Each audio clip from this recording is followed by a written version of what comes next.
please remember to leave a like, a comment, share the video about, and if you haven't already, subscribe. Thank you.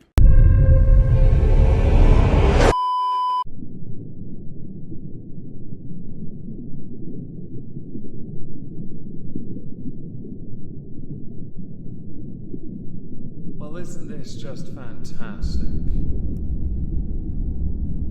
Captain's log, subdates 231108.2. Whenever a gang finds its way into our system, we like to test their gang loyalty by placing them into other gang cells. It always ends the same way though. 50% crack and reform, the other 50% end up shagging each other. I mean, they're here for a long time, but come on. Hello everyone, welcome to the Halls of Injustice. Today we welcome quite a lot of inmates, but we're going to hyper-focus on one of them, so inmates number 185. There's more than 9 of them though, yes, but the one that matters is inmate number 185, nicknamed Dangerous.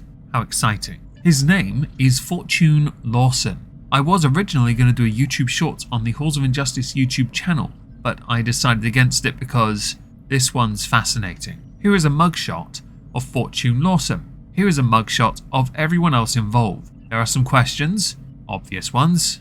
They are all total being sentenced for an incredibly long time for some rather heinous acts over a fecking watch.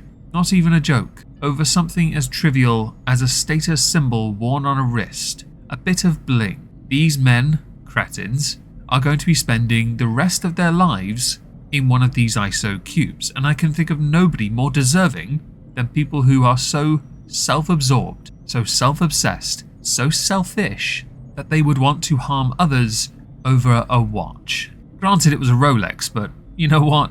It doesn't matter. A Rolex really isn't all that. Stormwatches are better. Now, I'm going to tell you a little bit about Fortune Lawson, but there isn't too much to go on, so we're going to dive into the crime straight after. But I will tell you what I know so far. So who is Dangerous Fortune Lawson? Fortune Lawson is a now 27-year-old man who ran what is considered highly organised crime gang in Cardiff. The nature of that gang is not reported in any article, including that of the CPS. He went by the street name Mills or Mills, either with an S or a Z at the end. The gang was from London, many of them from Harrow and Brent. He has committed 2 truly heinous crimes. The second crime was committed while he was being investigated for the first one, both of which are very similar in nature, both of which put every single person in the pictures in prison for lengthy periods of time for involvement in kidnapping, torture, extortion, blackmail, the usual really. Fortune Lawson is the head of the crime gang. He is considered the face of it, and some of the techniques used to get what he wanted from victims was compared by the prosecution, compared by the police, as that of horror film-esque in style. Some of the crimes took place in this room, in a flat in Cardiff, so I guess we should talk about those crimes, shouldn't we? In November of 2018, under false pretenses of discussing cannabis, Fortune Lawson kidnapped a man called Mohammed Soroya outside his home in London. The reason and motivation for this was because on Snapchat he had posted a photograph of him wearing a Rolex watch. They sprung a trap, and this did not go well. Fortune Lawson and 2 others kidnapped and tortured Mr. Soroya until the watch and a ransom was handed over. Over an 8-hour period, he was stabbed multiple times, his eyes gouged, he had boiling water with sugar in it poured over his abdomen and groin. See this room? Yeah, this is where it took place. To keep him under control, they used a gun and a attack dog. He was forced, Mr. Soroya, to call family members to arrange for money and the Rolex to be handed over before he was released. He was found by his cousin and his brother in a car park near Kenton railway station, but he could not get in the car because of the injuries he sustained. He was taken to Northwick Park Hospital where he spent 5 days having treatments. He was also forced to undergo additional surgeries 3 months later. This level of sadism and control made Fortune Lawson believe that he was truly untouchable. So don't be too surprised when you find out that less than 2 years later, he struck again. But in his untouchable state, he developed a level of arrogance. That arrogance became his undoing and the gang's undoing. A typical MO for Fortune Lawson was to target and plan extortions for those that he trusted, and they in turn trusted him. so it wasn't a surprise he'd used them to get what he wanted from them because clearly he hadn't had enough. On the 11th of December 2020, Fortune Lawson struck again luring another person who I'm going to call John Doe because I don't actually have their name to hand, under false pretenses to again discuss cannabis.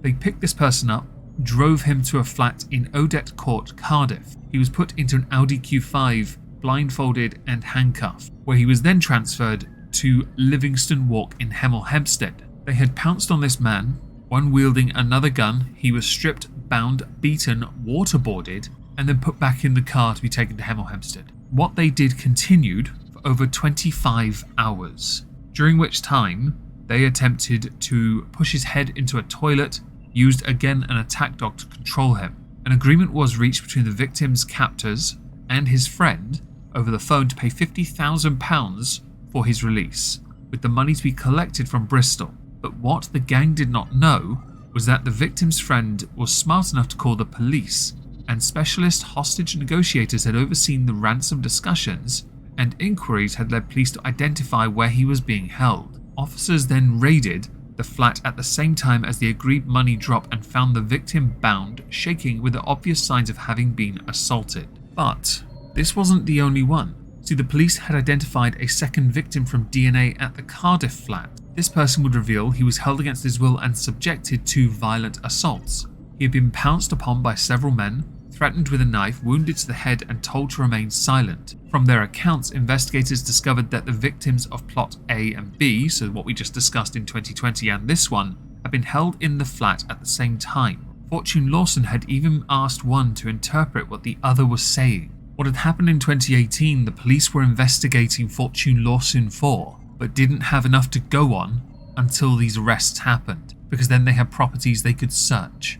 That enabled them to then dig further and find that actually he had extorted, he had blackmailed, he had tortured Mr. Soroya in 2018 and had managed to get £5,000 and the Rolex watch from family. So I guess with all this information, we should probably get to the trial and the sentence of a lot of inmates, but mostly inmates number 185, Dangerous Fortune Lawson.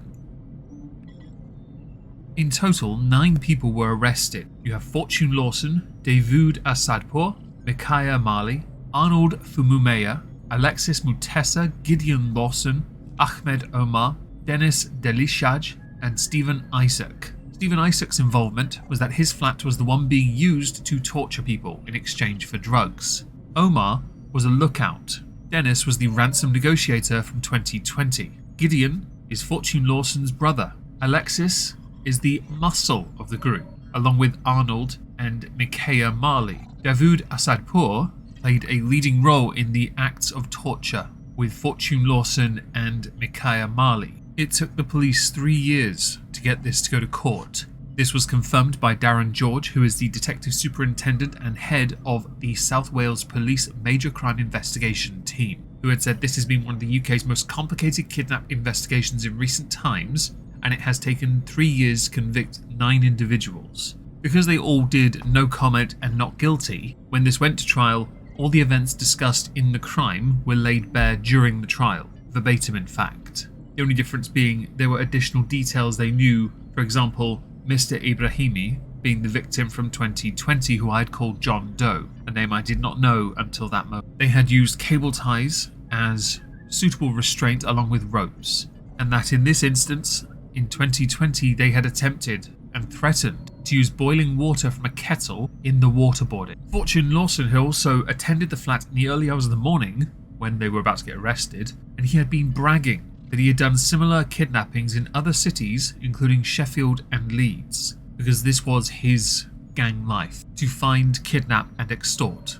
Now we know what the gang does, or did. While they had attempted to extort 100,000 from Mr. Ibrahimi, they managed to get 50,000 for the release, and that if the police were involved, the captive would be unalive immediately. Obviously that didn't go to plan because they failed. What made this incredibly difficult for the police, and it was also pointed out in the trial, was that this team, all 9 of them, were experts in forensics, so finding any information or details or traceable information was difficult beyond the flat where they were busted. The gang also had access to weapons, which is why this was dubbed a fairly military-esque gang. Fortune Lawson was not actually arrested with the gang when they were busted. He was caught in Hendon, North London. Others were arrested at their flats because they were in other locations at the time, or because they'd gone to go and collect the money from Bristol. Some had gone to the airport, like Dennis, had gone to the airport to try and leave. Some of them tried to do that twice. In not one of the articles I've linked in the pinned comment is there a reference as to whether or not any of the 9 people pled guilty or not. I am going to infer, though, that they did not, because this trial went on for a while, and owing to the nature of their sentences, I'm inclined to believe that not a single one of them showed an ounce of remorse. They were all found guilty of various charges. The charges are quite extensive. Obviously in this I want to focus on Fortune Lawson, but I cannot ignore the fact the other 8 men involved all received sentences for their involvement in the kidnap, the torture. So let us go to the sentence of Fortune Lawson and mention everyone else at the same time, because collectively they've got an incredibly long sentence, and it's worth mentioning. Stephen Isaac was convicted of 2 kidnap charges, 3 false imprisonment charges and 1 of blackmail, and sentenced to 6 years in custody. Dennis, convicted of 1 count of blackmail and 1 possession of a mobile phone in prison without authorization, 8 years and 8 months in prison. Ahmed Omar, 2 counts of kidnap, 2 counts of false imprisonment, 1 count of blackmail, sentenced to 9 years in custody. Gideon Lawson, 2 counts of kidnap, 3 counts of false imprisonment, 1 count of blackmail, 15 years, 12 of which in custody with an extended license of 3 years. Alexis Mutessa, 2 counts of kidnap, 3 false imprisonment, 1 blackmail, 16 years, 13 years in custody with an extended license of 3 years. Arnold Fumumeya, 2 counts of kidnap, 3 false imprisonment, 1 blackmail, 16 years, also 13 years in custody with an extended license of 3 years. Mikaya Mali, 2 counts of kidnap, 3 false imprisonment, 1 blackmail, 19 years with 15 of those in custody, the rest on license, an extended license. Davoud Assadpour, same counts, 19 years in prison, 15 in custody. Fortune Lawson, though, the ringleader, involved in all 3 plots, found guilty of all charges mentioned but an additional charge of kidnap and an additional charge of false imprisonment.